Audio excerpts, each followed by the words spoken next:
Welcome to this explainer. Today, we're doing a respectful but very deep deconstruction of a truly monumental maritime tragedy, the loss of the Ocean Ranger. Back in the day, this offshore drilling rig was actually described as the world's largest semi-submersible oil rig. It was built to shrug off 100-knot winds and absolutely towering 110-foot waves. It was an engineering marvel. People thought it was practically unsinkable. But on the night of February 14th into the early hours of the 15th, 1982, the North Atlantic proved otherwise. Our goal today is to figure out exactly how such a massive structure was brought down, looking strictly at the evidence from the official investigations. Okay, let's dive right in by starting at the terrifying climax of this story. Just listen to the chilling final radio transmission from the rig, sent at exactly 1:30 a.m. on February 15th. Picture the scene, right? A violent winter storm is howling off the Grand Banks of Newfoundland, whipping up these monstrous 65-foot waves. The rig is severely tilted, the crew is in a state of extreme emergency, and they're preparing to abandon ship into the freezing, violent Atlantic Ocean. And after this message, just silence. Which brings us to Section 1, a cascade of errors, rewinding the autopsy of a sinking. So, to trace the exact chain of preventable errors that doomed this supposedly unsinkable structure, we have to rewind a bit. Let's look at the timeline. At 7 p.m., nearby rigs overhear the Ocean Ranger reporting a broken port light, which is really just a shattered window, and a little bit of water in the ballast control room. Fast forward to 9 p.m., and the crew notes that the ballast valves seem to be opening and closing all on their own. Things escalate drastically from there. At 12:52 a.m., a mayday is called because the rig has this severe list to the port side, and by 1:30 a.m., they're abandoning the rig. It's crazy to think about, but in just a few hours, a massive storm battered the rig and turned a small, localized breach into a total catastrophic loss. Now, to understand why that specific timeline was so deadly, we really need to understand the rig's anatomy. The ballast system on a semi-submersible rig functions exactly like balancing a giant scale, but instead of metal weights, you're using thousands of tons of seawater. By pumping water in and out of massive tanks located in the rig's submerged pontoons, the crew keeps that 25,000-ton platform perfectly level and stable against the chaotic ocean. Obviously, if you lose control of that scale, the rig tips.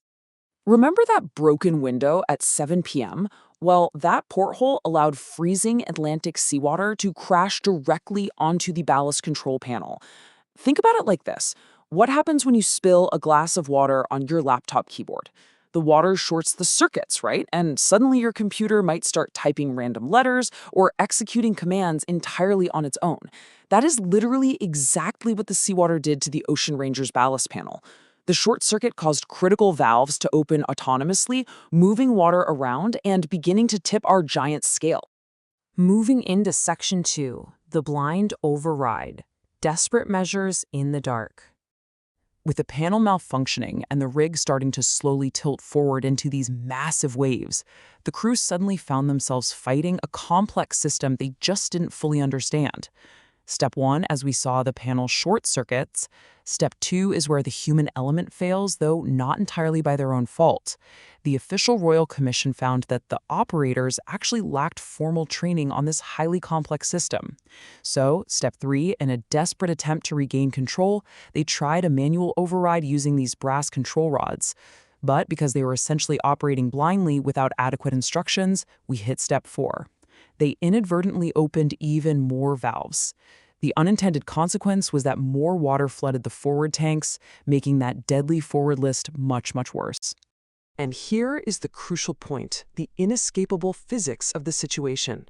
As the rig leaned further and further forward, it created a massive vertical distance between the flooded tanks at the front and the ballast pumps located at the back, or astern, of the pontoons. Because of this extreme tilt, those pumps in the back completely lost their suction.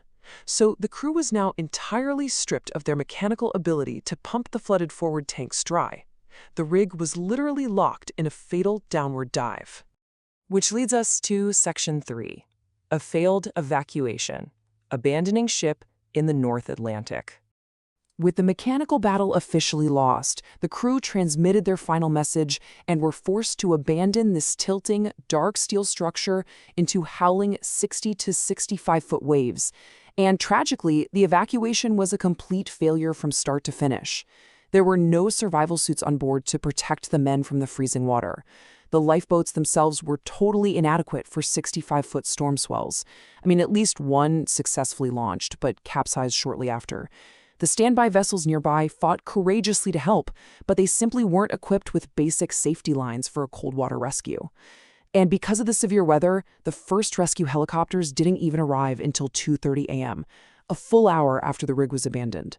84. Every single one of the 84 crew members, 46 mobile employees, and 38 contractors was lost to the sea. Medical examinations later proved that the men succumbed to hypothermia and drowned long before the first helicopters even emerged through the storm clouds. It's a deeply sobering number, and it's one that forever changed the province of Newfoundland and the entire offshore industry.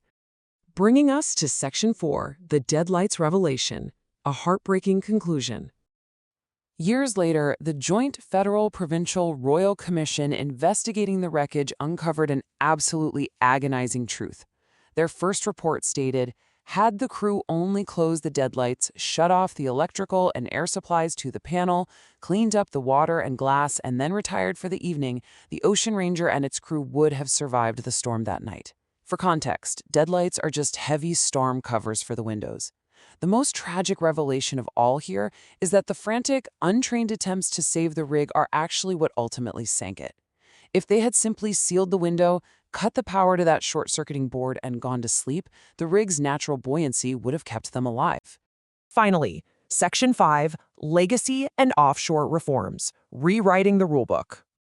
The loss of those 84 men literally forced the Canadian government to completely tear down and rebuild the safety regulations governing the offshore oil industry.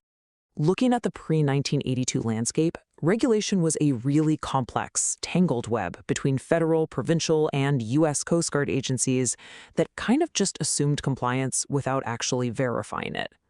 Post-1982, this became a unified single regulatory board. And where training was once informal and just on the job, rigorous safety and competency training became strictly mandatory. Crucially, equipment was totally overhauled too. The inadequate lifeboats of the past were replaced with a mandate for 200% lifeboat capacity, and thermal survival suits became an absolute requirement for every single worker. But beyond just training and oversight, the physical engineering of the rigs themselves was permanently changed. The fatal design flaw of the Ocean Ranger was having a vulnerable glass window so close to the storm surges.